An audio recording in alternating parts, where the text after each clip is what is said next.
الرحیم السلام علیکم. غامدی صاحب کے ساتھ ہفتہ وار سوال و جواب کی نشست کو لے کر عید کے بعد حاضر خدمت ہیں. آغاز کرتے ہیں. آپ سے بہت شکریہ آپ کے وقت کا. ناسخ و منسوخ کی بحث استفادے کا ہم نے آپ سے آغاز کیا تھا. 2 نشستوں پر مشتمل گفتگو ہوئی. سلسلہ گفتگو کو میں آگے بڑھانا چاہوں گا. یہ بیان کیجیے کہ ہم صاحب خود بائبل کے اندر مختلف مقامات پر سیدنا مسیح کی جانب سے صراحت آتی ہے. ایک کے اوپر آپ نے تبصرہ بھی کیا تھا جب انہوں نے فرمایا کہ میں تو تورات کو منسوخ کرنے نہیں آیا, اس کو پورا کرنے آیا ہوں. اس طرح کہا جاتا ہے, خود آپ ہی کی زبانی یہ نقل ہوا کہ جب تک آسمان و زمین نابود نہیں ہو جاتے, شریعت کا کوئی چھوٹا سا حرف یا چھوٹا سا شوشہ تک مٹ نہیں سکے گا.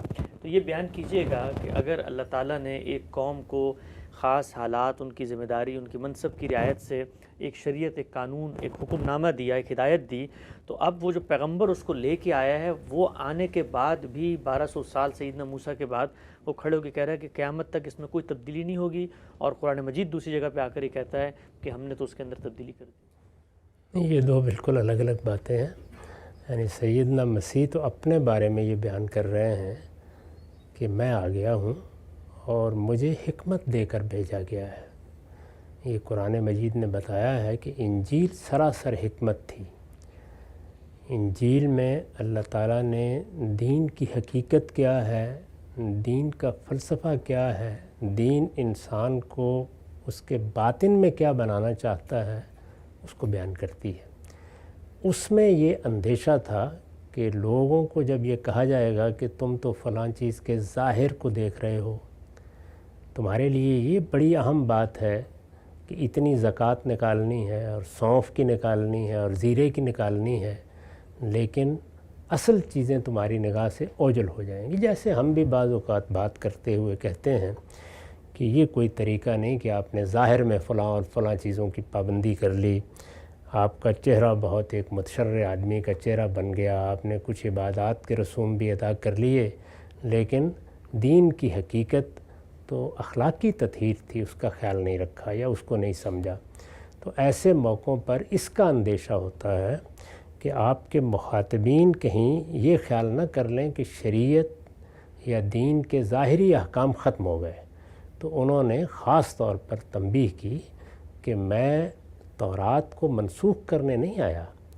اس سے خود یہ معلوم ہوا کہ جب کبھی اللہ کا پیغمبر آ جاتا ہے تو اس کا امکان ہوتا ہے کہ شریعت تبدیل کر دی جائے.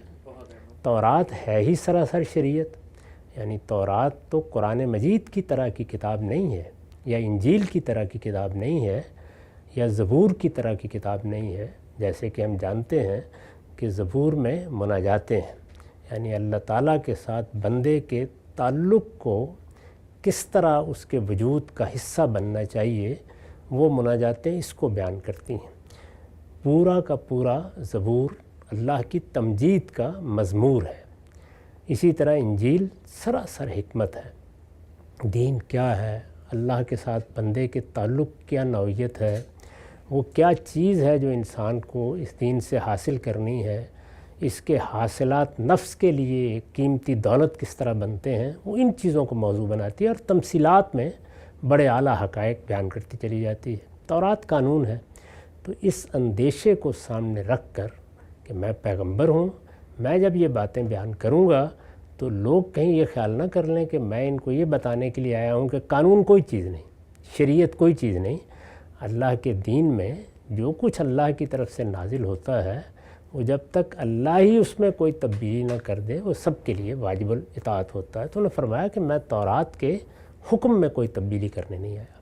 اس کی کوئی ضرورت بھی نہیں تھی. اس کی وجہ یہ ہے کہ بنی اسرائیل وہی تھے, ابھی ان کو اس منصب سے معزول نہیں کیا گیا تھا. وہ سیدنا مسیح کے بعد اس منصب سے معزول کیے گئے, اور پھر اس معزولی کا باقاعدہ اعلان اس وقت ہوا جب رسول اللہ صلی اللہ علیہ وسلم کی بعثت ہوئی. تو اس لیے یہ چیز اس وقت تک ابھی واقعی نہیں ہوئی تھی کہ جس کی بنیاد پر جو ان کے لیے خصوصی احکام ہیں وہ ختم کر دیے جاتے ہیں. ان کے لیے خصوصی احکام, جیسے میں نے قرآن سے مثالیں دی تھی کہ رسول اللہ کے لیے خصوصی احکام قرآن میں بیان ہوئے ہیں, ازواج مطہرات کے لیے خصوصی احکام بیان ہوئے ہیں. یہ سب مثالیں میں بیان کر چکا ہوں. بنی اسرائیل کے بارے میں بھی اللہ تعالیٰ نے بتایا ہے کہ وہ پوری کی پوری قوم اس طرح انتخاب کی گئی جس طرح اللہ پیغمبروں کا انتخاب کرتا ہے. انہی لفظوں میں قرآن نے سورہ آل عمران میں اس کو بیان کیا ہے ان اللہ اصطفیٰ آدم و نوح و آل ابراہیم و آل عمران علی العالمین، ہم نے جس طرح آدم اور نوح کا انتخاب کیا اور ان کو اپنی نبوت دی، اسی طرح سے ہم نے ابراہیم کی ذریت کا انتخاب کیا، اسی طریقے سے ہم نے عمران کی ذریت کا انتخاب کیا۔ تو یہ بنی اسرائیل ذریت ابراہیم کی حیثیت سے انتخاب کیے گئے تھے اور ان کے لیے خصوصی احکام تھے۔ جب بھی کسی کو کوئی ذمہ داری دی جائے گی اور دوسرے انسانوں سے مختلف ذمہ داری دی جائے گی تو اس کے لیے خصوصی ہدایات ہوں گی۔ ابھی ان کے ختم ہونے کا وقت نہیں آیا تھا۔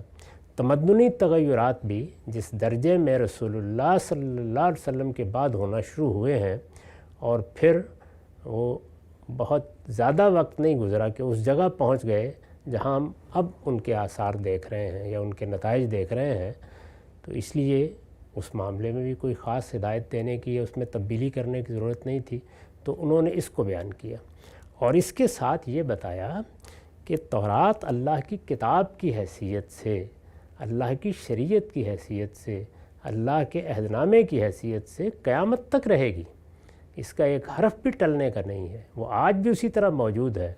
وہ بتائے گی کہ فلاں حکم کس کے لیے تھا، فلاں حکم کی نوعیت کیا تھی، وہ آج بھی بتاتی ہے، جیسے قرآن مجید ہے۔ تو قرآن مجید میں جب تدریج سے احکام کو بیان کیا جاتا ہے کہ ہم نے یہاں سے بات شروع کی تھی، پھر اس کے بعد قانون کو یہ صورت دے دی تھی، وہ پوری بات اسی طرح ہے۔ تو ایسے ہی تورات کو بھی بغیر ایک حرف کے ٹلنے کے قیامت تک رہنا ہے، وہ موجود ہے، وہ اصل میں اس دین اور شریعت کی پوری تاریخ کو محفوظ کیے ہوئے ہے۔ اگلی کتاب یہ بتاتی ہے کہ اب تدریج کا، تمدن کے ارتقاء کا یا ذمہ داریوں میں کسی تغیر کا یہ نتیجہ ہے کہ فلاں حکم میں تبدیلی کر دی جائے، اور جو تبدیلیاں کی گئی ہیں ان کو کبھی قرآن مجید سے نکال کر پڑھیے، وہ جو چند تبدیلیاں ان میں ایک ایک کی تاریخ بیان کی ہے، یہ بتایا ہے کہ کیوں کیا گیا ہے۔ تو اگر کسی کو فی الواقع ایک طالب علم کے طریقے پر ان چیزوں کو سمجھنا ہے تو وہ تقابل کر کے دیکھ لیں۔ اس طرح کے جو جملے ہیں ان کی بنیاد پر کسی چیز کی نفی نہیں کی جا سکتی، ان میں جو باتیں بیان ہوئی ہیں وہ ہر عاقل سمجھتا ہے کہ کیا ہے، اور کسی کلام کو ہمیشہ اس کے سیاق سباق اور اس کے محل میں رکھ کے دیکھتے ہیں۔ اچھا ہم سے جو بھی آپ نے فرمایا کہ یہ ایک طرح کی پیشن گوئی یا بیان ہے کہ قیامت تک جو کچھ اللہ نے قوم کے ساتھ کیا تھا اس کی جو تاریخ ثبت ہے، اس میں جو احکامات کی نوعیت ہے وہ نہیں ٹلے گی، وہ محفوظ رہے گی، لیکن ہم تو ایک دیکھتے ہیں کہ یہ دعویٰ بھی پورا نہیں ہوا، کیونکہ خود ان کتابوں میں تحریف ہو گئی، قرآن مجید نے بتا بھی دیا ابھی تم نے بھلا دیا۔ تو یہ اگر دعویٰ اس معنی میں تھا تو وہ بھی تو عملاً پورا ہوتا ہوا نظر نہیں آیا۔ نہیں، دیکھیے بات یہ ہے، وہ کتاب اپنی جگہ موجود ہے، وہ کتاب پڑھی جا رہی ہے، وہ کتاب آج بھی ہدایت ہے، نور ہے۔ قرآن مجید اس ہدایت اور نور کی طرف توجہ دلاتا ہے۔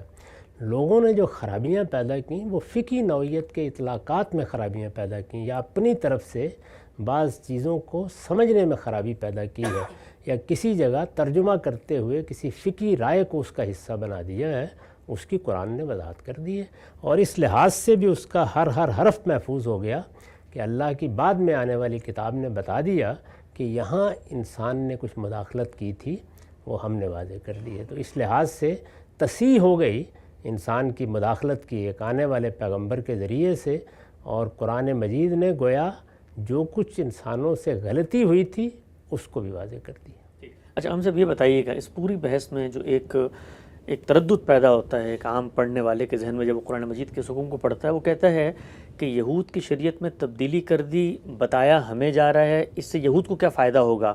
اگر انہوں نے اسلام قبول کر کے اسلام کو اپنا لیا تو ان کو کیا پڑی کہ ان کی پرانی شریعت میں اللہ تعالیٰ نے تبدیلی کر کے یہاں نئی شریعت دے دی ہے؟ اور دوسری بات یہ، جن کو بتایا جا رہا ہے ان کو کیا پڑا کہ بھئی آپ کی پرانی شریعت جو بھی تھی آپ نے اس میں، ہم تو قرآن کے مکلف ہیں۔ تو دونوں کے لیے وہ نقطہ نظر جو آپ نے اپنایا کہ یہاں پر تنسیخ سے مراد تورات متعلق ہے، قرآن نہیں ہے، تو دونوں کے لیے بظاہر کوئی فائدہ نظر نہیں آتا۔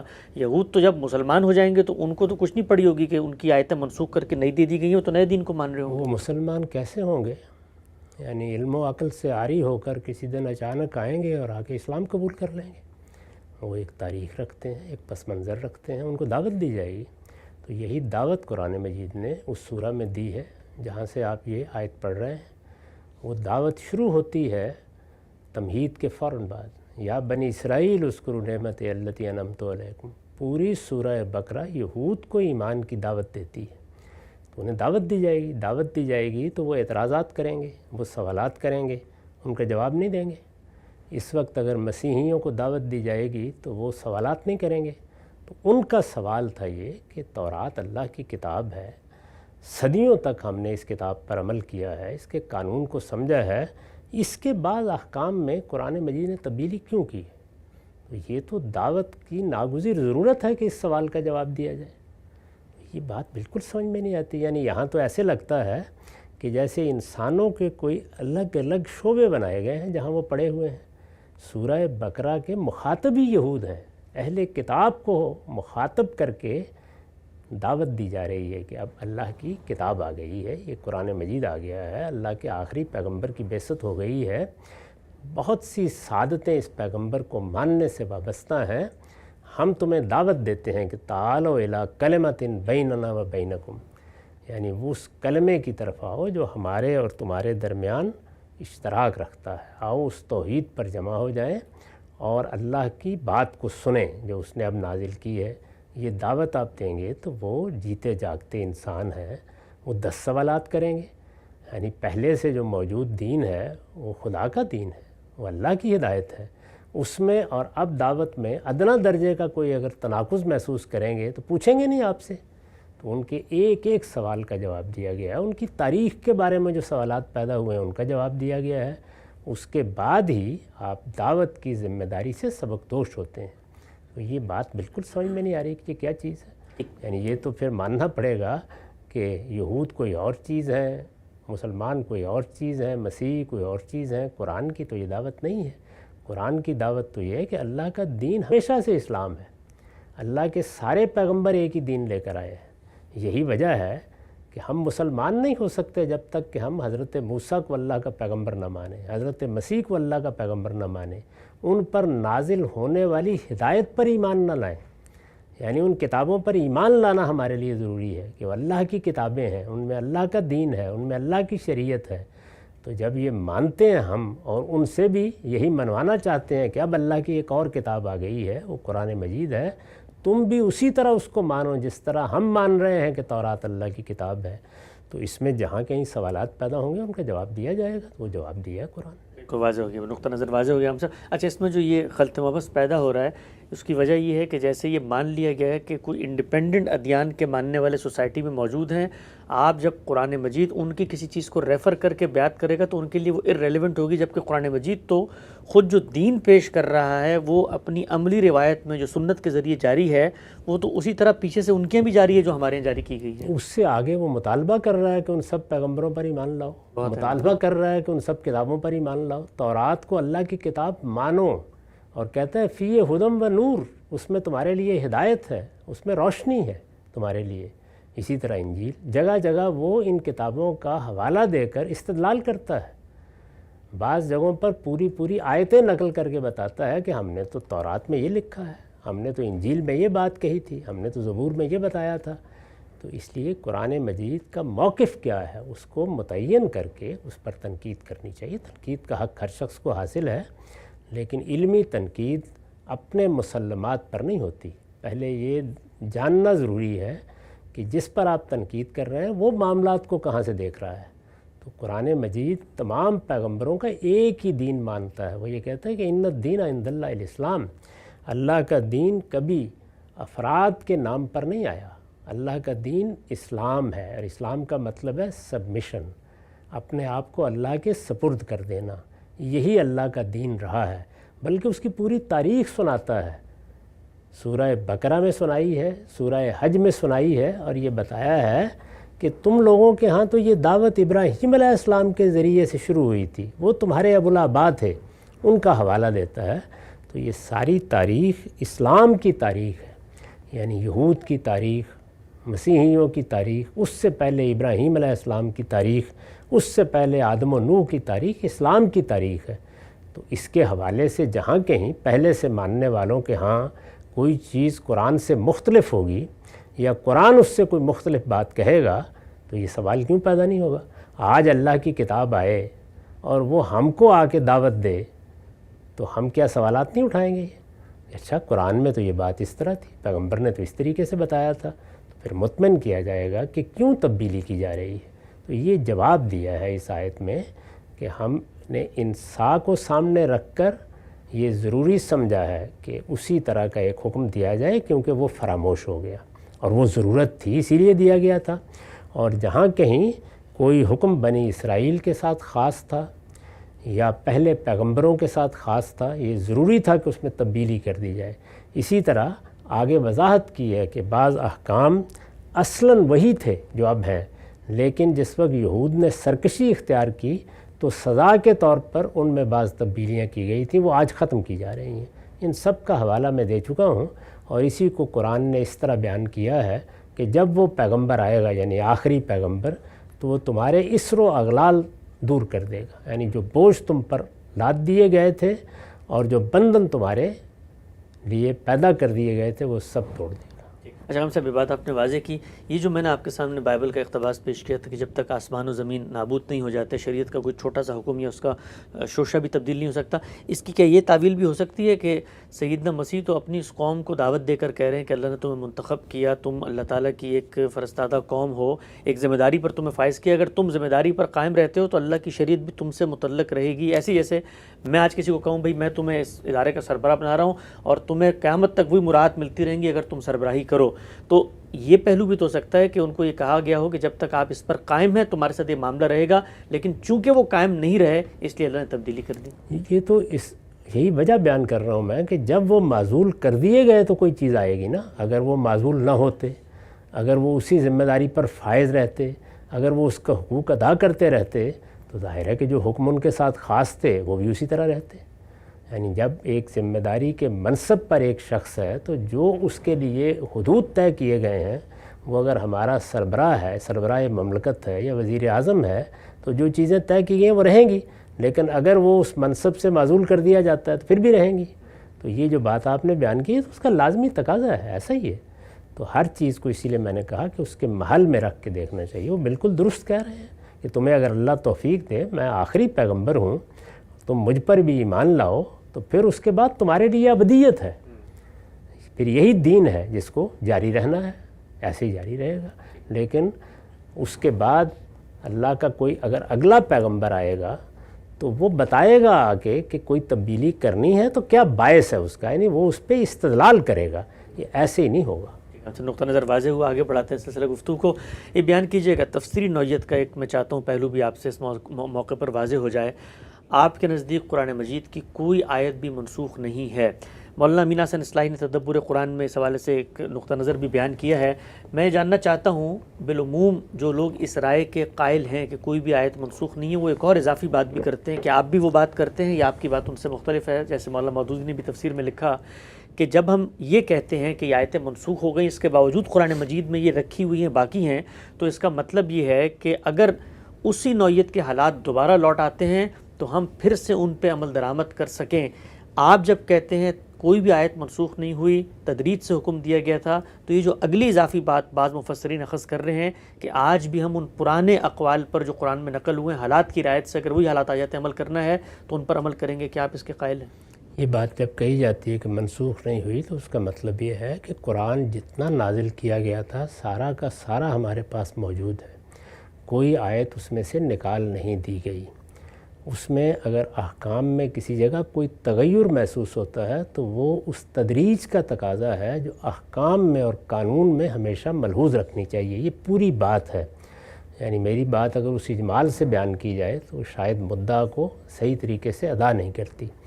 یعنی ایسا ہوا ہے کہ قرآن مجید نے اپنے بعض احکام میں تغیرات کیے ہیں، لیکن ان تغیرات کی نوعیت یہ نہیں ہے کہ وہ آیت نکال دی گئی یا وہ پورا کا پورا حکم ہی ختم ہو گیا، نہیں، اس میں کچھ ایسی تبدیلی جو ناگزیر تھی وہ کر دی گئی، یہ بتا دیا گیا کہ اس طرح کرنی ہے، اور یہ اسی وقت واضح ہوتا ہے جس وقت قرآن مجید بیان کر رہا ہے کہ اس کی نوعیت کیا ہے۔ اس کو میں ایک مثال سے واضح کروں گا۔ بدکاری کے معاملے میں قرآن مجید میں سورہ نساء میں دیکھیے کیا کہا، یہ کہبہ عورتوں کے معاملے میں ہم تمہیں حکم دیتے ہیں کہ ان کو ان کے گھروں میں بند کر دیا جائے یہاں تک کہ اللہ ان کو وفات دے گا یا ان کے لیے کوئی راہ نکال دے گا، او یجعل اللہ لہن سبیلا۔ یہ الفاظ خود بتا رہے ہیں کہ اس حکم میں کوئی اور ہدایت آنے والی ہے، تو یہ بتا دیا گیا۔ تو وہ یہاں سے بات اٹھائی گئی ہے، یہاں سے بات کو بیان کیا گیا ہے۔ یا کیا ہوگا، یا یہ ہوگا کہ ایک بات اجمال سے کہی جائے گی، وہ اپنے سوالات اپنے ساتھ لائے گی جو اس کی پیدائش کے ساتھ ہی پیدا ہو جاتے ہیں۔ اگلی آیت کو دیکھیے کہ جو قحبہ عورتیں نہیں ہیں لیکن ایک مرد و عورت کے مابین یہ تعلق پیدا ہو جاتا ہے، ان کو ایذا دو۔ اب ایذا دو کے الفاظ جب کہے جائیں گے اور اس کو آپ لوگوں سے متعلق کریں گے، ایذا دینی ہے نا، تو یہ سوال اس کے ساتھ ہی پیدا ہو گیا کہ کتنی ایذا دیں، کیونکہ قانون کا نفاذ انصاف چاہتا ہے۔ یہ نہیں ہو سکتا کہ ایک آدمی کی آپ چمڑی ادھیڑ دیں اور دوسرے کو سر پر ہاتھ پھیر کے اور ایک آدھ چھڑی مار کے رخصت کر دیں، یہ تو نہیں ہو سکتا۔ تو اس کا لازمی نتیجہ کیا ہوگا کہ اب تعین کی طرف آپ جائیں گے، تو گویا حکم کے الفاظ ہی بتا رہے ہیں کہ یہ وضاحت کا تقاضا کر رہا ہے اور یہ جلد یا بدیر اب آنی ہے۔ تو یہی صورتحال ان تمام احکام میں ہوتی ہے، یہ مطلب ہے اس کا۔ یعنی جب یہ کہا جاتا ہے کہ منسوخ نہیں ہوا تو اس کا مطلب یہ ہے کہ کوئی آیت قرآن سے نکال نہیں دی گئی، وہ موجود ہیں۔ اس کے حکم میں جو تبدیلی کی جا رہی ہے وہ ظاہر الفاظ کے لحاظ سے تو تبدیلی ہے، لیکن حقیقت میں وہ اس حکم کے نفاذ کی تدریج ہے یا اس حکم کے میرے ساتھ متعلق ہونے میں جن چیزوں کو ملحوظ رکھنا ہے، خاص طور پر میرے حالات کے لحاظ سے ان کی رعایت ہے۔ یہ بڑی حکمت ہے، اس میں بتایا گیا ہے کہ اصل دین کیا ہے اور قانون کے تقاضے کیا ہوتے ہیں۔ اصل دین کیا ہے؟ اصل دین اللہ پر ایمان ہے، اللہ کی کتابوں پر ایمان ہے، اللہ کے فرشتوں پر ایمان ہے، اللہ کے پیغمبروں پر ایمان ہے، قیامت پر ایمان ہے۔ اس میں کوئی تبدیلی کبھی آئی ہے؟ کسی کتاب نے تبدیلی کی ہے؟ اصل دین میں جو چیزیں آپ پر لازم کی گئی ہیں وہ کیا ہیں؟ تطہیر بدن، تطہیر خور و نوش، تطہیر اخلاق، ان میں کبھی کوئی تغیر آیا ہے؟ نہیں۔ ان پر مبنی کچھ قانونی ہدایات ہیں جن کو شریعت کہتے ہیں، ان میں یہ طریقہ اختیار کیا جاتا ہے، اور اس سے یہ سبق ملتا ہے کہ قانون میں ہمیشہ تدریج ملحوظ رکھنا پڑتی ہے۔ یہ چند احکام ہیں، ایک ایک کو لیجئے، میں اسی طرح آپ کو بتاؤں گا کہ جب وہ دیے جا رہے ہیں اسی وقت بتا رہے ہیں کہ اب اس کے بارے میں یہ سوال پیدا ہو گیا ہے، اس کا جواب آنا چاہیے۔ وہ جواب آتا ہے تو یا تعین ہو گئی یا تحدید ہو گئی، یا کسی چیز کو اگر وہ رعایت تھی تو ختم کر دیا گیا اور واضح ہو گیا کہ وہ رعایت پہلے کیوں دی گئی تھی، اب کیوں ختم کی جا رہی ہے۔ تو یہ چیزیں ہیں جو اس میں ملحوظ رکھی جاتی ہیں۔ اور وہ جو بعض لوگ یہ کہتے ہیں ہم سب کہ یہ جو جن رعایتوں کو ملحوظ اس وقت رکھا گیا اب تبدیل کر دیا گیا ہے، اگلی آیات سے حالات لوٹ آتے ہیں تو ہم انہی رعایتوں پہ چلے جائیں گے، اس پہ آپ کیا کہتے ہیں؟ دیکھیے بات یہ ہے کہ حالات لوٹ آئیں گے تو دین کے تمام احکام کے بارے میں یہ طے کر دیا گیا ہے اور بالکل واضح ہے کہ وہ اپنے علل کے ساتھ ہوتے ہیں۔ ہمارے ہاں ہمارا مسلمانوں کا علم اس کو اس طرح بیان کرتا ہے کہ الاحکام بالعلل، یعنی دین کے تمام احکام اپنی حقیقت اور اپنے معنی کے ساتھ ہیں، اور یہی ہونا بھی چاہیے، اس لیے کہ قانون یا شریعت کی کوئی بنیاد ہوگی، اس کو مناط حکم کہتے ہیں۔ تو وہ علت، وہ معنی، وہ حقیقت ہے، وہ اگر کسی جگہ تبدیل ہو گئی ہے حکم میں بھی تبدیلی آ جائے گی۔ یہ تو خود قرآن نے اس کی مثالیں دے کے واضح کیا ہے۔ اس میں عدت کے احکام کو دیکھ لیجئے، یہ بتا دیا گیا کہ عدت کیا ہے، عدت کی حقیقت کیا ہے۔ کیا اللہ تعالیٰ کی طرف سے بغیر کسی سبب کے یہ پابندی لگا دی گئی ہے کہ 3 مہینے یا 4 مہینے 10 دن یہ عورت کو گزارنے ہیں؟ نہیں، بتایا گیا اس کی علت، اس کی حقیقت استبراء رحم ہے۔ اب دیکھیے اس کو کیسے واضح کیا گیا، استبراء رحم ہے تو ایک جگہ یہ بتا دیا گیا کہ 3 مہینے یا 3 ایام کی مدت اس نے گزارنی ہے یا 4 مہینے 10 دن گزارنی ہے۔ اب یہ سوال پیدا ہوا کہ اگر استبراء رحم کی علت ہے تو پھر اگر بچہ پیدا ہو گیا 8 دن بعد 10 دن بعد تو فرمایا پھر عدت ختم ہو گئی۔ یعنی اس سے خود بتا دیا کہ اصل چیز مقصود ہے، اس کو سامنے رکھ کر اس بات کو سمجھو۔ اسی طریقے سے جب یہ سوال پیدا ہوا کہ اگر نکاح ہوا ہے، یعنی 2 بول پڑے گئے ہیں لیکن کوئی تعلق ہی قائم نہیں ہوا، فرمایا پھر کوئی عدت بھی نہیں، اس لیے کہ وہ تو اسی لیے تھی، اس کا مقصد ہی یہ تھا۔ تو یہ سب باتیں قرآن نے خود بیان کر دیں تاکہ یہ واضح رہے کہ اس کے احکام حقیقت پر مبنی ہوتے ہیں۔ تو حقیقت ختم ہو جائے گی تو تبدیل ہو جائیں گے۔ اب وہ حقیقت لوٹ آئے جو کسی منسوخ حکم کو، جس معنی میں منسوخ آپ استعمال کر رہے ہیں، منسوخ حکم کو دوبارہ زندہ کر دے. تو دیکھیے مثال کے طور پر جو روزے کے بارے میں فرمایا گیا ہے کہ تمہیں اگر کوئی بیماری ہے، کوئی تکلیف ہے، یا تم سفر میں ہو، کسی غیر معمولی مشقت سے دوچار ہو، تو رمضان کا روزہ چھوڑ دو اور بعد میں تعداد پوری کر لو. یعنی جو ابتدا میں حکم دیا گیا وہی یہی ہے، بعد میں تعداد پوری کر لو. اور اگر تم اس کی طاقت رکھتے ہو تو ایک مسکین کو کھانا کھلا کے فدیہ دے دو روزے کا، یعنی بعد میں. اس کے فوراً بعد کہا ہے تاہم روزہ ہی رکھو تو بہتر ہے. تو بتا دیا گیا کہ اللہ کو اصلاً کیا مطلوب ہے کہ روزہ ہی رکھا جائے. پھر جب لوگ عادی ہو گئے، اس لیے کہ رمضان کے بعد روزہ رکھنا آسان نہیں ہوتا، تحمل کرنے کے قابل ہو گئے، اس کا اندیشہ نہیں رہا کہ لوگ روزہ چھوڑیں گے کسی ضرورت کے تحت اور پھر رکھنا ہی مشکل ہو جائے گا، تو اب اللہ تعالیٰ نے یہ فرمایا کہ بہتر یہی ہے کہ تعداد پوری کرو، یعنی تکمل العدہ. تو گویا اس حکم کو لوگوں کے لیے جب ان کی تربیت ہو گئی، وہ اس کے تحمل کے لیے تیار ہو گئے، تو ختم کر دیا گیا. فرض کیجئے کہ ایک آدمی بیمار ہوتا ہے اور اس کی وجہ سے روزہ چھوڑتا ہے. بیماری یہ صورت اختیار کر لیتی ہے کہ وہ تندرستی نہیں ہوتا، اسی حال میں 10 سال 15 سال گزر گئے، تو پھر کیا ہوگا؟ اسے فدیہ نہیں دینا چاہیے؟ دے گا. تو اس لیے احکام اپنی حقیقت کے ساتھ ہوتے ہیں، وہ حقیقت آئے گی تو حکم پر عمل بھی ہو جائے گا. اور وہ احکام اگر حکم پر عمل کی نوبت کبھی نہ آئے تب بھی ہمیں بتاتے ہیں کہ شریعت اور قانون میں کیا تدریج ملحوظ رکھنی چاہیے. پیغمبروں کا طریقہ یہ ہوتا ہے کہ وہ اس طرح کے مسائل پر لیکچر نہیں دیتے، بلکہ اطلاقی طریقے سے اپنی بات سمجھا دیتے ہیں، اور یہی تمام مذہبی کتابوں کا طریقہ ہے. ان کے اس اسلوب کو سمجھنا چاہیے. آخری نقطہ غام صاحب، یہ جو ابھی آپ نے آخر میں بات کرائی اس کا اگر خلاصہ کر لیا جائے، آپ کے نزدیک اگر کسی شریعت کے حکم پر آج عمل درآمد میں کوئی مسئلہ ہے تو خود حکم دیتے وقت اللہ تعالیٰ نے شریعت میں استرار کا اصول رکھ دیا، عبادات کے معاملے میں تیسیر کا اصول رکھ دیا ہے، وہ رخصت مل جائے گی وہاں پر. جیسے ہی ریزن علت جو سبب ہے وہ مختوش ہو گیا تو حکم پر عمل درآمد بھی نہیں ہوگا. لیکن جو احکام آپ کے نزدیک تدریج سے قرآن میں دیے گئے اور آگے ایک حتمی حکم دے دیا گیا ہے، اگر صورتحال پرانی والی لوٹ آتی ہے تو پھر کیا اس پرانے والے حکم پر عمل درآمد ہوگا؟ اس کا جواب ہاں یا نہ ہے. جی وہی میں نے عرض کیا نا کہ وہ تو حقیقت کے لحاظ سے ہے، یعنی حکم پر عمل کرنے میں رہنمائی مل رہی ہے، لیکن عین ممکن ہے کہ حقیقت کے معاملے میں ہمیں کوئی اور رائے قائم کرنی پڑے، جیسے کہ بہت سے معاملات میں ہم کر رہے ہیں. بہت سی چیزیں ہیں جن کے بارے میں جب واضح ہو جاتا ہے کہ ان میں اب لوگوں کے سامنے حکم کی تشریح کر دی گئی ہے، بتا دیا گیا ہے. اب مثلا کووڈ آ گیا، اس میں نماز پڑھنے کے مسائل پیدا ہو گئے، تو اس میں ہم سب نے آراء دیں کہ اب نماز کیسے پڑھی جائے گی، بیت اللہ کا طواف کیسے کیا جائے گا. اس کے لیے خصوصی طریقے اختیار کیے گئے. یہ طریقے تو قرآن مجید نے بیان نہیں کیے تھے، یہ انہی حقائق کو سامنے رکھ کر اختیار کیے جاتے ہیں. اس کا جو مطلب آپ جو بات کہنا چاہتے ہیں وہ یہ ہے کہ اگر ہمیں پھر سے کسی آدمی کو دعوت دینی ہے تو وہاں سے شروع کریں گے؟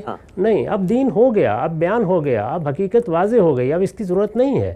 تاہم ہر حکم حقیقت کے ساتھ متعلق ہے، اور حقیقت موجود ہوگی حکم کا اطلاق ہوگا، حقیقت موجود نہیں ہوگی حکم میں تبدیلی بھی ہوگی، تغیر بھی ہوگا، رخصت بھی دی جائے گی. یہ سب کام خود قرآن نے بتائے ہیں، یہ میرا یا آپ کا کام نہیں ہے. اس کے اصول واضح کر دیے گئے ہیں، انہی کی پیروی کی جاتی ہے. بات واضح ہو گئی. ہم سب قرآن مجید کے وہ کون سے مقامات ہیں کہ جن کے بارے میں علماء کی یہ رائے ہے کہ وہ منسوخ کر دیے گئے ہیں؟ شاہ ولی اللہ محدث دہلوی نے اپنی کتاب فوز الکبیر میں تفصیل سے ان 21 مقامات پر گفتگو کی اور اپنی ترجیح کے لحاظ سے 5 مقامات کی تعین کی ہے. وہ 5 مقامات کون سے ہیں؟ گرچہ اس میں بھی اختلاف ہے، لیکن غامدی صاحب کے سامنے وہ 5 کے 5 مقامات اگلی نشست میں رکھیں گے اور یہ جاننے کی کوشش کریں گے اگر قرآن کے حکم میں تغیر تبدیلی ہوئی ہے تو کیوں ہوئی ہے. وقت یہاں پہ ختم ہوتا ہے، دوبارہ حاضر خدمت ہوں گے. اب تک آپ کا بہت شکریہ.